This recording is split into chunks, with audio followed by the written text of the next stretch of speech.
maafan hin gaddine. Manni koo inni guddaan kan jaarraaf ijaarame gurraa citaa isaatiif kan marrimaan na butame.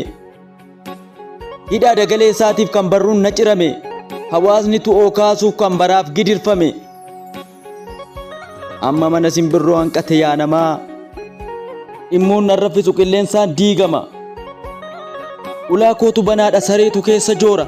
Fardi luugamaan oollaan biddeenni arree soora.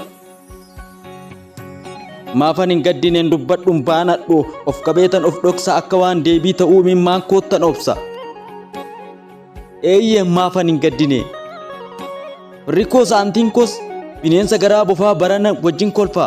Madaa koo bara darbees garaadhaan wajjin horfa. Dungoo koo narraa dhaamsan isan daandii ittiin filu hallayyaa fi qilee. Isa namaaf bineensa mul'isu gargar dhilee. Dungoon koo natti dhaamnaan kallattiin narkaa bade dukkanatu na marse waraabessi daggala allaattiin na nyaachuudhaaf gofla isaa natti afarse. Maafan hin gaddine. Sareen dur mooraa eegdu waraabessatti duttu. Hattuu riyaa godhatte dhiitanuun gururiitu. Har'a siree kiyyatu naganii orma baataa. Gudeedaniitii kootu qaama lagaa simata. Baran dawaa barbaaddachuuf fira keessaa fira dhabetti. Baran dhibee wallaannachuuf sana caalaa ittuu cabetti. Maafan hin gaddine.